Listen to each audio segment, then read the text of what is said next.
अगर अगर मैं फिर से एग्जांपल के तौर पे अगर आपको समझाना चाहूंगा कि मान लेते हैं, ये तो आप अच्छे तरीके से रिलेट कर पाओगे, कि मान लेते हैं कि अगर किसी कंपनी का प्रॉफिट निकालना है, ठीक है, अगर आपको किसी कंपनी में इन्वेस्ट करना है या किसी कंपनी का प्रॉफिट निकालना है, तो आप क्या सोचोगे?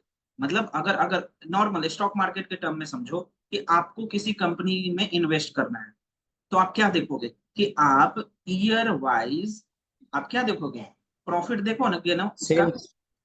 Yes year yes. वाइज, हाँ, sales as well as profit देखोगे ना किसी भी कंपनी का। अगर वो sales and profit accordingly increase हो रहा है या सही तरीके से चल रहा है, तो हाँ, मतलब मैं इस कंपनी में इन्वेस्ट करूंगा, राइट। तो आप सोचो कि अगर ईयर वाइज, अगर मैं ईयर को इधर रखूं, ओके, ईयर को इधर रखूं और मैं क्या करूं, प्रॉफिट को इधर रखूं, या मैं ईयर को इधर रखूं और प्रॉफिट को इधर रखूं, अगर प्रॉफिट बढ़ते जा रहा है ईयर के अकॉर्डिंगली, तो ये एक लीनियर रिग्रेशन के तरीके से फॉर्म हो रहा है कि नहीं, लीनियर लाइन की तरीके से फॉर्म हो रहा है, राइट। ये लीनियर राइट। लाइन के तरीके से फॉर्म हो रहा है। एंड ये लीनियर लाइन जो होता है वो कैसे हम लोग देखते हैं, ध्यान में रखते हैं, ये जो लाइन होता है ये होता है आपका क्या, एक्चुअल, ये क्या होता है आपका,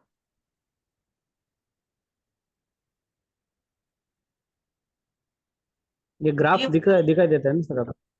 दिख रहा है क्या? यस सर, यस दिख रहा है सर।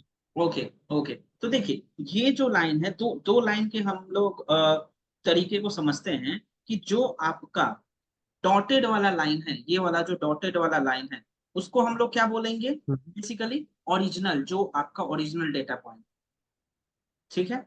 और मतलब ओरिजिनल मतलब क्या, एक्चुअल।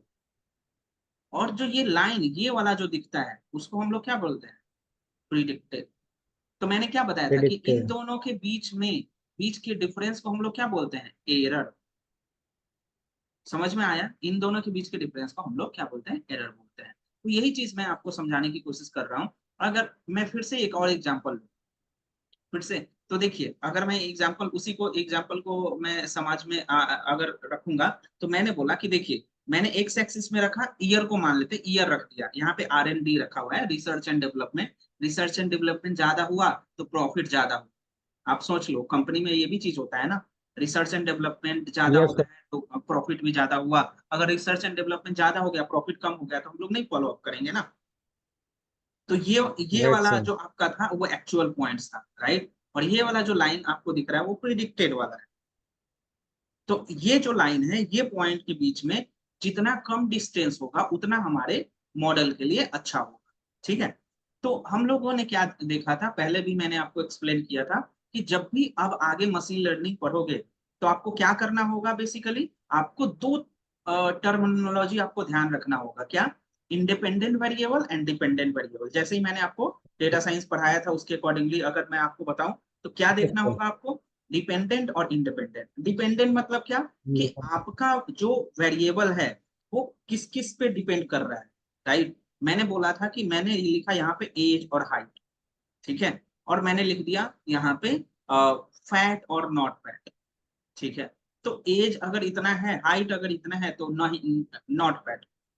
समझ में आया? तो ये वाला क्या हुआ? ये वाला हो गया डिपेंडेंट, और ये दोनों क्या हो गया? Independent, right.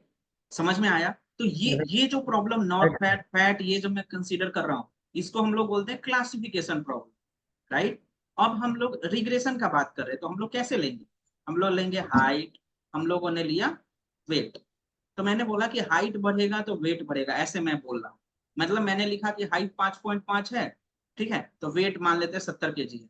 हाइट अगर 6 फीट है, तो वेट मान लेते हैं 80 kg। तो आप देख रहे हो लीनियरली बढ़ रहा है कि नहीं बढ़ रहा है? तो ये हो गया क्या, ये यस सर। दोनों क्या हो गया? एक हो गया डिपेंडेंट और एक हो गया इंडिपेंडेंट, राइट। इंडिपेंडेंट। समझ में आ गया? तो उसी तरीके से मैंने और भी एग्जांपल दिया कि आप मान लीजिए कि बारिश अच्छा होगा, तो आपकी फसल जो होगी, क्रॉप जो होगा, वो अच्छा चलेगा, राइट, मतलब अच्छा ग्रोथ होगा। समझ में आया? राइट अगर सर। अगर बारिश सही रहेगा, बारिश सही रहेगा, तो आपका, अब ऐसा ना हो जाए कि फ्लड आ जाए, I am not talking about that. तो उसमें डिपेंडेंट वेरिएबल और इंडिपेंडेंट वेरिएबल क्या है? बारिश आपका क्या है? रेन आपका क्या है? ये है इंडिपेंडेंट वेरिएबल, डिपेंडेंट कौन है? आपका क्रॉप का प्रोडक्शन, राइट? तो क्रॉप का प्रोडक्शन क्या है? आप क्रॉप का प्रोडक्शन क्या है आपका? डिपेंडेंट। ठीक है, समझ में आया कि बारिश की वजह से, डिपेंड। एग्जैक्टली बारिश की वजह से आपका यहाँ पे क्रॉप का प्रोडक्शन बढ़ रहा है या घट रहा है? ठीक है, क्रॉप का प्रोडक्शन कर रहा है, घट रहा है या बढ़ रहा है? ठीक है, समझ में आ गया होगा आपको शायद। अब देखते हैं इसके आगे चीजों को देखते हैं। तो अब ये सारा चीज तो हम लोग पहले देख चुके हैं, सुपरवाइज्ड, अनसुपरवाइज्ड, कैटेगोरिकल और ये सारा चीज। ठीक है, रिग्रेशन और क्लासिफिकेशन, ये सारी चीजें हम लोगों ने देख लिया है। अब हम लोग आते हैं बेसिकली इसके अंदर के टर्म एंड टर्मोलॉजी को समझने के लिए। तो देखिए मैंने आपको क्या बताया था, डिपेंडेंट और इंडिपेंडेंट, एक बार और बता देता हूं। तो आपको क्या करना है, डिपेंडेंट वेरिएबल इधर रखना है। ठीक है, डिपेंडेंट वेरिएबल क्या रखना है, इधर रखना है। इंडिपेंडेंट वेरिएबल कहाँ रखना है, यहाँ पे रखना है। ठीक है, आपको क्या ध्यान में रखना है, डिपेंडेंट वेरिएबल यहाँ पे, मतलब अगर मैं बोलूं तो क्रॉप का प्रोडक्शन कहाँ पे रखना है, यहाँ पे। और रेन कितना हुआ वो कहाँ पे रखना है, एक्स एक्सिस में रखना है। ठीक है, तो आई होप आपको ये चीज समझ में आ गया। अब देखिए ये जो डेटा पॉइंट्स है, ये मैं फिर से बता रहा हूँ, ये होता है एक्चुअल डेटा पॉइंट्स। और ये जो डेटा पॉइंट्स जो है, ये जो डेटा पॉइंट्स होते हैं वो होते हैं प्रिडिक्टेड डेटा पॉइंट्स। अब हम लोग को क्या करना होता है, प्रिडिक्टेड डेटा पॉइंट से एक लाइन गुजारना होता है, और उसको हम लोग क्या बोलते हैं, best fit line, best fit line. और उसी को हम लोग क्या बोलते हैं, लाइन ऑफ रिग्रेशन। समझ में आया? ठीक है, आई होप आपको समझ में आ गया होगा किस तरीके से चीजें चल रही हैं। ठीक है, तो अब हम लोग चीजों को देखते हैं आगे और किस तरीके से इसको और अच्छे तरीके से रिप्रेजेंट करते हैं। तो अब आ जाते हैं इसको रिप्रेजेंटेशन के टर्म में। तो देखिए ध्यान से देखिएगा इस पार्ट को एंड समझने की कोशिश करिएगा। तो मैंने आपको क्या बताया था कि y equal to m x plus c होता है। ठीक है, मैंने आपको ये भी बताया था कि y equal to beta naught plus beta one x, ये भी होता है। बीटा नॉट क्या हुआ, ये c हुआ। बीटा वन क्या हुआ, ये आपका बताइए m हुआ।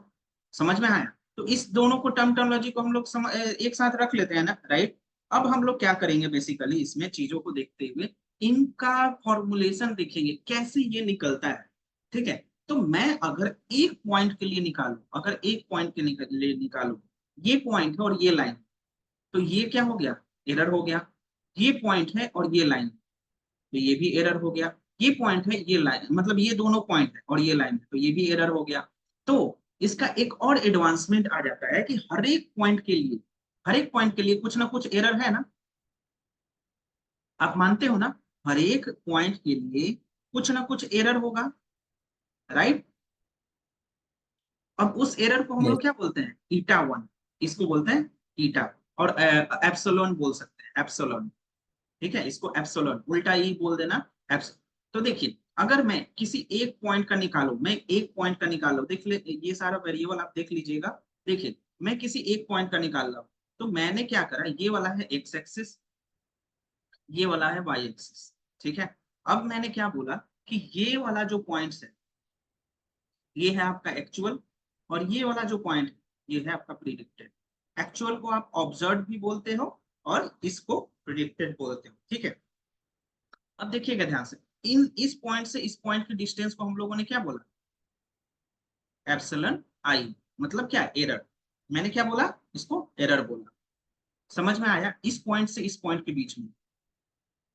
देखिए अब मैंने क्या बोला यहाँ पे, किस इस वाले वैल्यू को, इस वाले वैल्यू को और इस वाले वैल्यू को हम लोग क्या बोलेंगे, हम लोग अगर एक पॉइंट के लिए निकाल लें, इसको हम लोग बोल देते हैं ये वाला पॉइंट, ये वाला पॉइंट, ये वाला पॉइंट और ये वाला पॉइंट। देखिएगा ध्यान से यहाँ के बीच को हम लोग क्या बोलेंगे, इंटरसेप्ट, जिसको सी बोलते हैं, जिसको बीटा नॉट बोलते हैं। ठीक है, स्लोप जो निकालना है, स्लोप कैसे निकालते हैं आपको पता है, ये y by x, y by क्या करते हैं एक्स। तो स्लोप को क्या लिया मैंने, बीटा वन। बीटा वन क्यों, क्योंकि एक्स आई के लिए निकाल रहा हूं।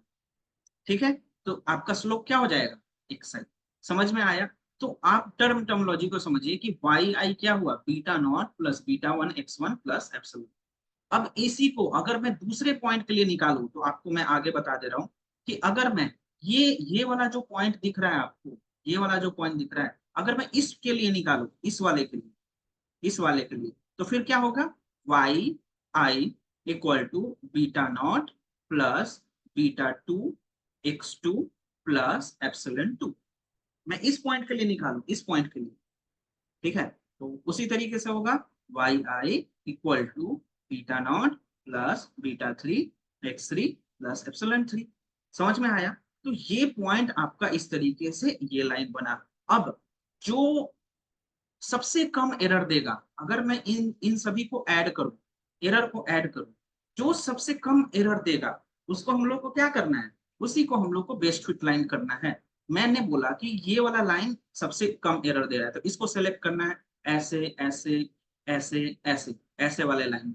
किसको सेलेक्ट करना है? इस वाले पॉइंट को सेलेक्ट करना है। क्यों?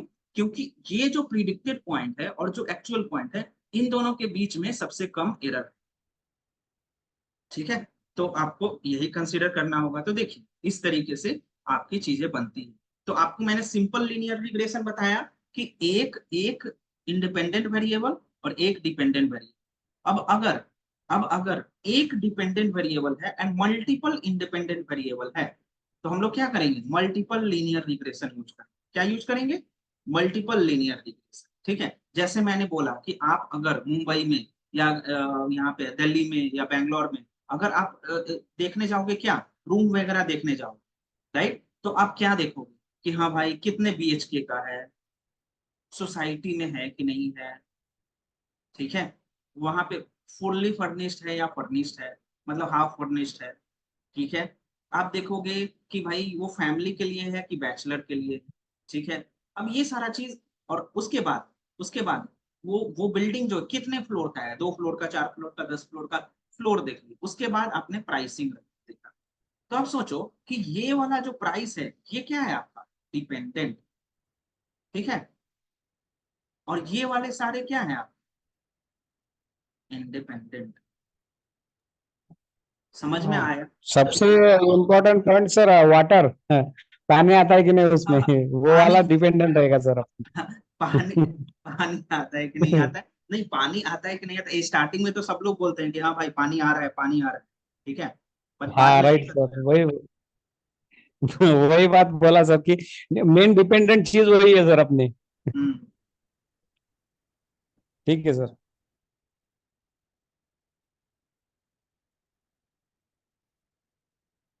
समझ में आया नितिन? Yes sir. ओके।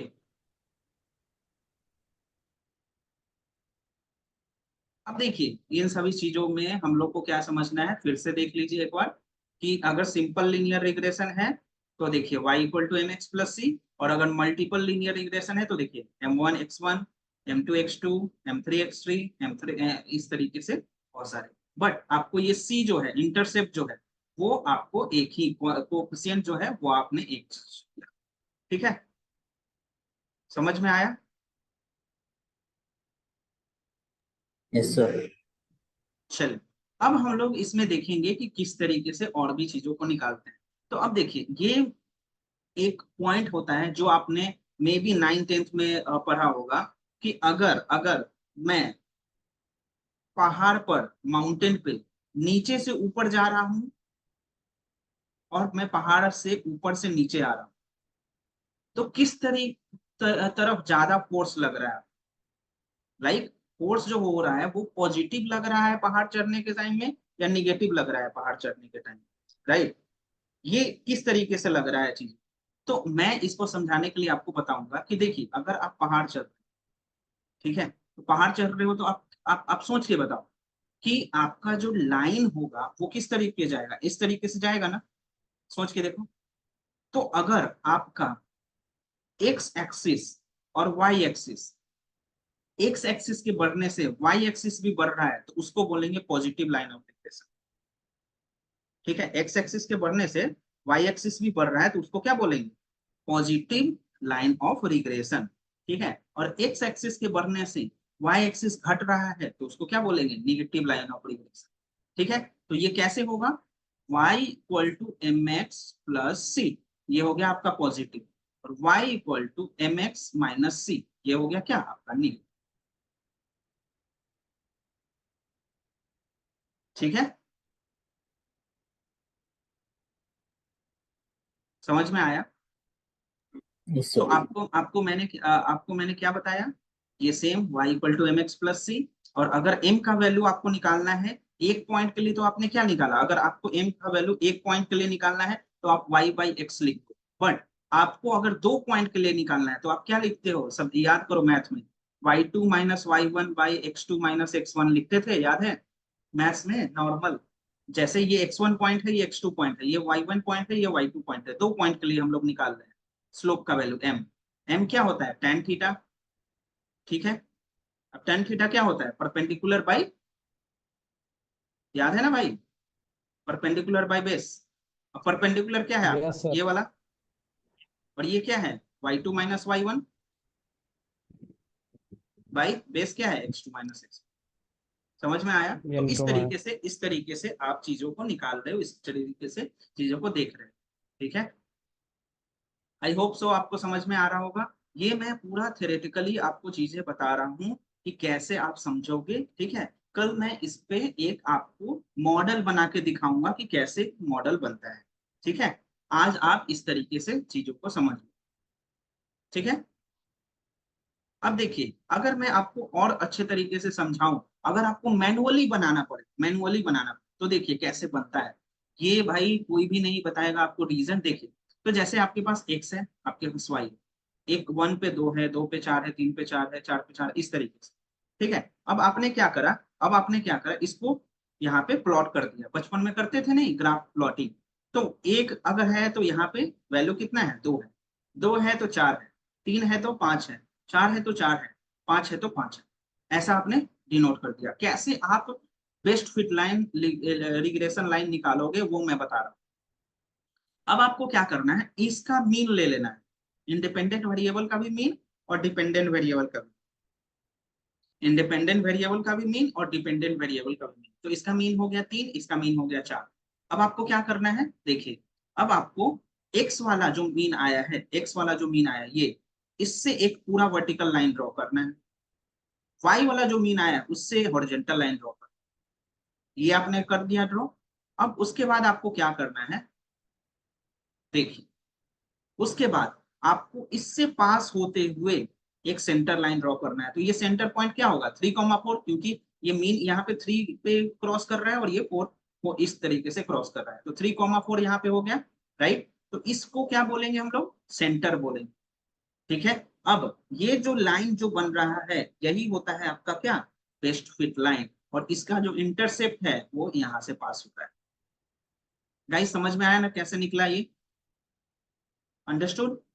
सबसे पहले आपने Yes. x पॉइंट लिया, y पॉइंट लिया, मीन निकाला, मीन को आपने डिनोट किया और उससे सेंटर से पास होते हुए एक लाइन निकाला। यही आपका होता है लाइन ऑफ रिग्रेशन।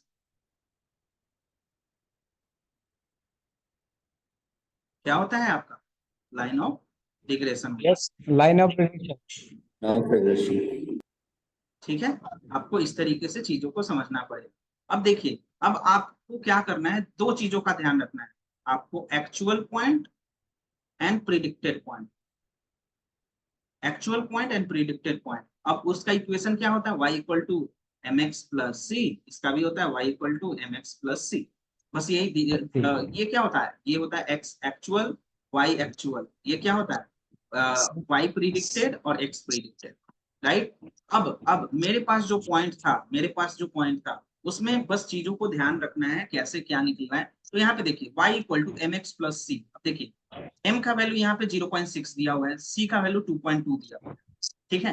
तो आप सोच के देखो कि y का वैल्यू आप प्रिडिक्टेड नहीं निकाल दोगे, सोच के देखो, y प्रिडिक्टेड आपको निकालना है, एक्चुअल आपको पता है, अगर एक्चुअल वैल्यू आपका y का क्या है, 1 है। अगर एक्चुअल वैल्यू y का, देखिए, अगर x इक्वल टू 1 है तो y इक्वल टू क्या है, 2 है। तो ये क्या है आपका एक्चुअल, ये क्या है आपका एक्चुअल, समझ गए। तो मुझे एक्चुअल। प्रिडिक्टेड निकालना है, प्रिडिक्टेड निकालना है। तो देखिए एम एक्स प्लस सी। अब देखिए एम का वैल्यू क्या है 0.6, एम एक्स का वैल्यू क्या है यहाँ पे 1, प्लस सी का वैल्यू क्या है 2.2, तो कितना आ गया 2.8। तो अगर y का वैल्यू 2 है एक्चुअल में, तो प्रिडिक्टेड में कितना है 2.8, ठीक है। फिर से मैं बताता हूँ, देखिए, अगर अगर x की वैल्यू 2 है, x की वैल्यू 2 है, ठीक है, तो y की वैल्यू क्या है 4, तो ये क्या है आपका एक्चुअल। प्रिडिक्टेड कैसे निकालोगे, y equal to m x plus c. m की वैल्यू क्या है 0.6, x की वैल्यू क्या है 2.2, तो कितना हो गया बताइए 3.4।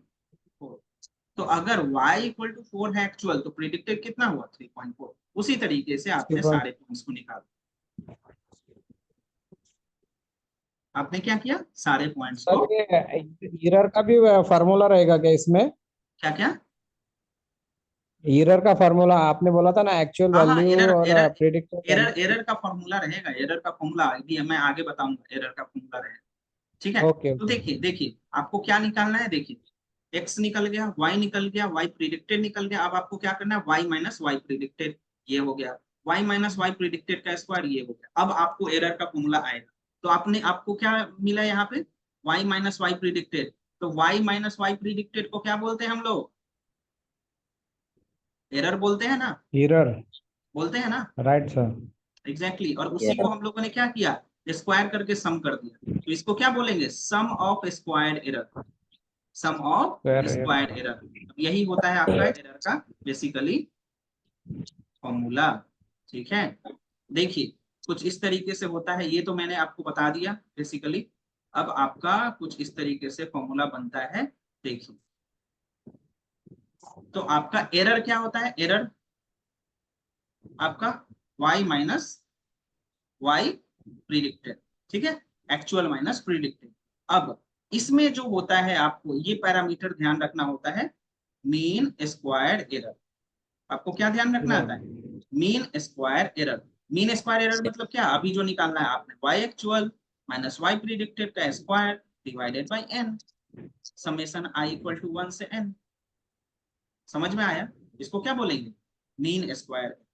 अब आपको मैं बोल दूं कि मीन एब्सोल्यूट एरर, ये क्या होता है आपका, तो ये होता है आपका mod, mod y actual minus y predicted, ठीक है, डिवाइडेड बाय n। समझ में आया। अब आपका रूट मीन स्क्वायर एरर एक होता है, तो इसका मतलब क्या होगा, समेशन i इक्वल टू 1 से n x, मतलब y actual minus y predicted, इसका स्क्वायर डिवाइडेड बाय n, इसका अंडर रूट। समझ में आया, ये आपके सारे पैरामीटर्स होते हैं जो कि आपको लीनियर रिग्रेशन में ध्यान देने में। तो आपको क्या फाइंड आउट करना है, बस आपको क्या फाइंड आउट करना है, ध्यान से, आपको best fit line find out करना है। और रेसिडुअल क्या होता है आपका, y actual minus y predicted. आपको क्या करना होता है, मीन स्क्वायर एरर। अब आप देखो, हर एक पॉइंट्स का वैल्यू निकाल के आप क्या कर रहे हो, सम कर रहे हो, और उसको कितने पॉइंट्स है उससे डिवाइड, तो आपका ये वाला वैल्यू भी कम होना चाहिए। ठीक है, फिर से मैं बता रहा हूं, अगर आपको linear regression model find out करना है, देखना है, तो आपको एरर का जो वैल्यू है वो आपको कम रखना पड़ेगा। एरर का जो वैल्यू है वो क्या रखना होगा, कम रखना पड़ेगा। और आपको एक्यूरेसी जो है, एक्यूरेसी का मैं फॉर्मूला आपको नेक्स्ट क्लास में बताऊंगा, वो ज्यादा रखना पड़ेगा। ठीक है, कभी भी आप सोचो, कभी भी आप चाहते हो कि आप जो प्रोडक्ट बना रहे हो उस पर आपको प्रॉफिट हो, बट आपने जो प्रोडक्ट बनाया वो बहुत ज्यादा वेस्ट हो रहा है। आप चाहते हो कि वेस्ट हो जाए, नहीं चाहते हो ना, तो वेस्ट जितना ज्यादा कम हो और आपका प्रोडक्ट से जो प्रॉफिट हो रहा है वो जितना ज्यादा अच्छा हो, तब तो आपकी कंपनी के लिए अच्छा होगा, राइट। समझ में आया। तो यही होता है एक लीनियर रिग्रेशन का कॉन्सेप्ट, जो मैं आपको प्रैक्टिकली बहुत सारे एग्जांपल से आपको आज करके बताया। कल मैं आपको प्रैक्टिकली कोड के हेल्प से ये सारी चीजें बताऊंगा, ठीक है।